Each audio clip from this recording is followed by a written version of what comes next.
So let's move from the fascist Netanyahu in Israel to fascism here at home. And you like that logo? Yeah.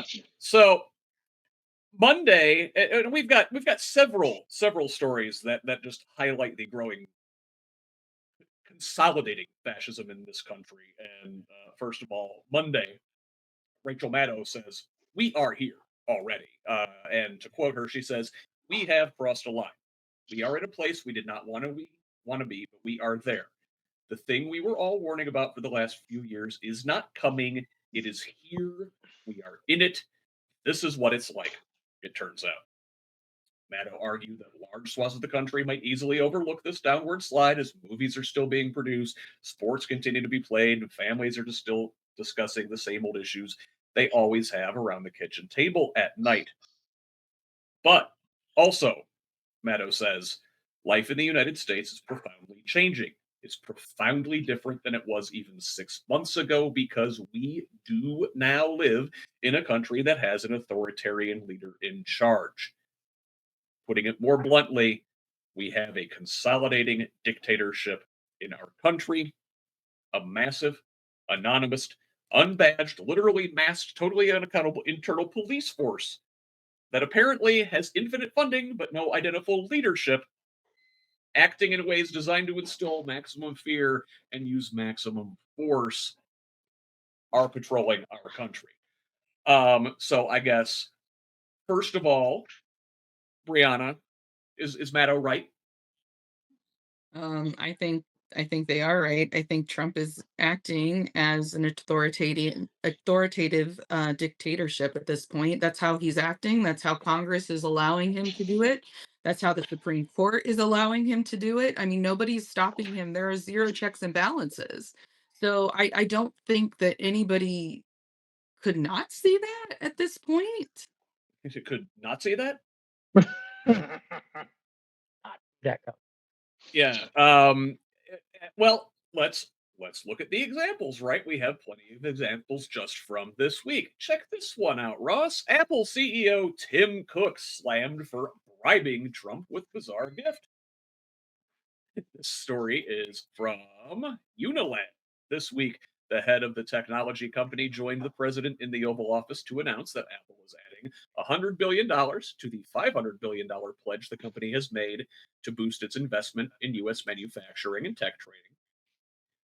Cook says that Apple aims to manufacture all the glass used on the iPhones and Apple Watches in Kentucky, and it seems that he is solidifying his commitment to this ongoing development with a gift, a customized glass plaque on top of a 24 karat gold stand.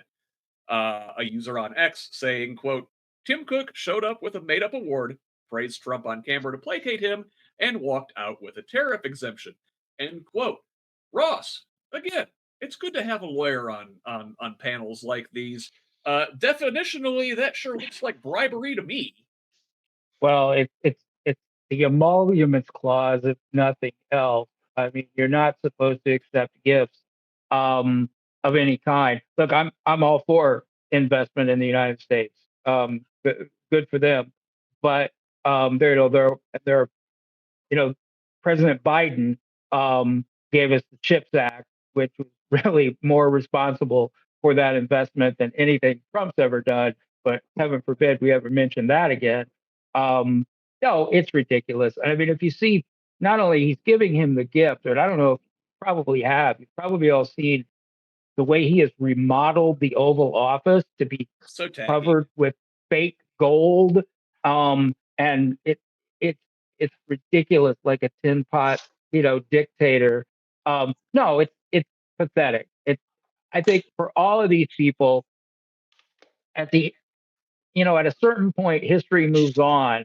And if you're going to be remembered as somebody who kowtowed to a fascist, guess what? 100 years from now, you're going to be lumped in as a fascist. There's not going to be any nuance.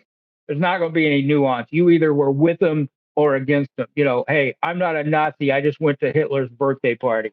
I'm sorry, you're a Nazi.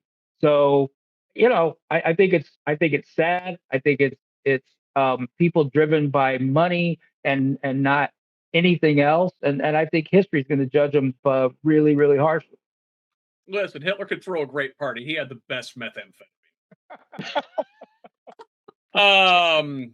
I kid, of course, but listen, here's another example of other fascist shit this week. So, the Justice Department is launching a grand jury probe of New York Attorney General Letitia James, who won a civil fraud case against Trump and his companies in 2023, resulting in millions of dollars in penalties linked to fraud allegations.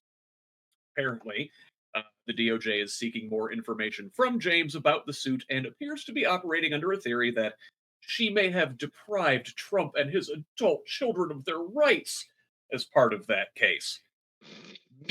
Meanwhile, in other, I would say, administrative fuckery, an appeals court has blocked contempt proceedings against the Trump officials over deportations. A three-judge panel of the U.S. Court of Appeals for D.C. was split 2-1, with two Trump appointees in the majority and an Obama appointee dissenting. This decision overturns Chief Judge James Boasberg's finding of probable cause that Trump officials could be held in criminal contempt over flights that removed alleged gang members from the U.S. after Boasberg had ordered the Trump administration to halt the deportations. Scott, typical fascist regime stuff, right? Yeah. Typical fascist stuff, right? Like this is their opponents. Yeah, there's a playbook here. 100%. And finally, and this one we're going to have to wait for tomorrow for more details, but this is potentially really scary stuff. Trump taps federal law enforcement agencies to police DC.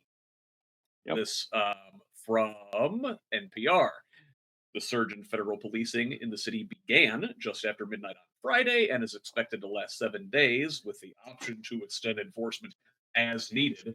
I bet they decide it's as needed for quite a while going forward. Trump announced these plans on Truth Social for a Monday press event and took to social media earlier this week saying crime in the district is out of control and repeated his threats to exert federal control of local government. Newsflash, it's not DC. It's coming everywhere. But show some numbers. Washington, D.C. has seen a decline in violent crime over the last couple years. In 2024, local lawmakers passed a far-reaching bill aimed at improving public safety. And now, wouldn't you know, violent crime in the city hit a 30-year low last year. And this decline is in line with nationwide trends of significant decreases in violent crime. Brianna, I think Trump's minions are the ones committing the violent crime. It sounds like it, doesn't it? I mean, if it quacks like a fascist and it looks like a fascist, it's a fascist. It's just what it is. This is just this was coming. He was hinting at it on Truth Social for a while, and now he's doing it. And you're right. I don't think it's going to stop at DC. I do think it's going to go through all of the blue cities first, in the blue states, and then he'll probably start coming to places like Indianapolis and Bloomington. But yeah, it seems like they're just creating crime so that they can do this, or they're just lying. I mean, pick your, choose whichever one you want to believe. Both are probably true. So yeah, well, we've seen they've got like 170, 180 billion dollar budget now for ICE. I mean, they're not going to let that go to waste. They're going to take over every city they can. That is straight authoritarian playbook stuff. But like that is the physical manifestation of it on the streets. We haven't gotten here by accident.